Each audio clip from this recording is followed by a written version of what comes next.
classroom for years. So how hard can it be to teach online? Teaching is teaching, right? But communicating face-to-face is very different than communicating remotely. Lost are the physical cues from both the instructor and the learner.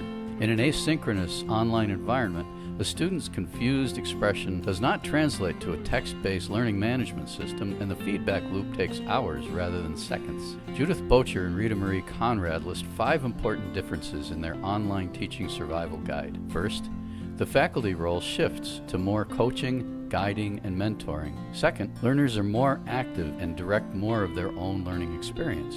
3, content resources are flexible and virtually infinite. 4, learning environments for gathering and dialoguing are primarily asynchronous, with only occasional synchronous meetings. And 5, assessment is continuous.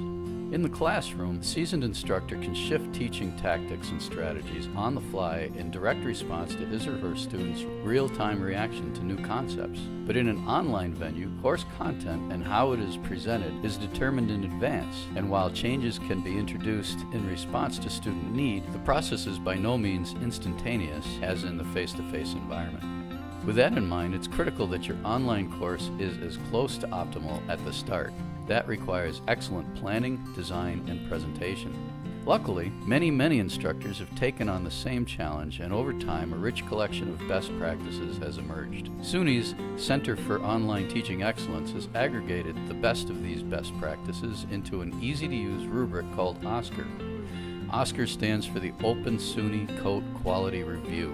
The goal of the OSCQR process is to ensure that all online courses are regularly reviewed and refreshed to reflect campus guidelines and research-based best practices. The rubric was developed by considering many different resources, including California State University's CHICO rubric, input from SUNY campuses, SUNY Learning Network and Open SUNY best practices, accessibility standards, and a gap analysis with other rubrics including Quality Matters, NACOL, and Blackboard exemplary courses. OSCQR reflects 5 specific pedagogical influences, including the community of inquiry, Bloom's taxonomy, 7 principles for good practice in undergraduate education, the adult learner, and how people learn. The rubric is flexible, non-evaluative, and focused on improvement. And while it was designed to help identify improvements during the course refresh process, it can also serve as an excellent touchstone as one designs and develops a new online or hybrid course. The review process is flexible and can be conducted by the instructor alone or with the assistance of an instructional designer, or even in collaboration with another colleague. And it's completely confidential. You decide with whom to share it and when. So here's how it works. The first step is to request a rubric. The Technology Enhanced Learning Unit in the Feinberg Library will set you up with an individual rubric for each course you plan to develop or review, and provide a link. Only you and your TEL consultant have access unless you decide to share the link with others.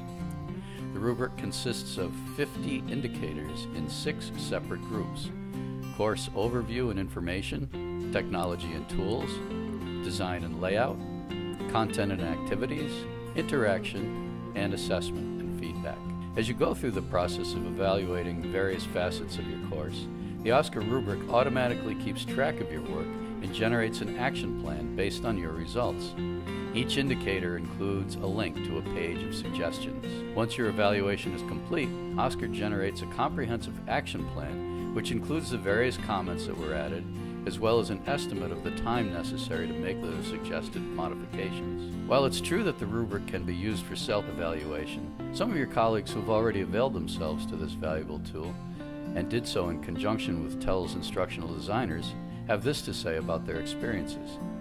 Ken Strang writes, "I want to thank your department for help, and you in particular for providing such a comprehensive, constructive review of the course site. Your feedback really helped me to improve this course." Carol Lipsick writes, "I worked closely with the instructional design specialists in the Technology Enhanced Learning Unit as I developed my first online course, and their input was essential to the course's success. They guided me through the evaluation process using the OSCQR rubric and pointed out not only the few items that could be improved, but also the fact that so much of what I had designed was aligned with existing best practices. It gave me the confidence I needed to take on this new format."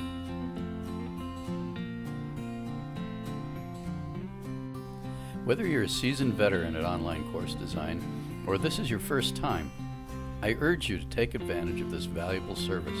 The staff in the Technology Enhanced Learning Unit stands ready to work with you to add new and engaging activities to your existing online course or to help you launch your first foray into the online environment. Give us a call or drop me an email and let's get started.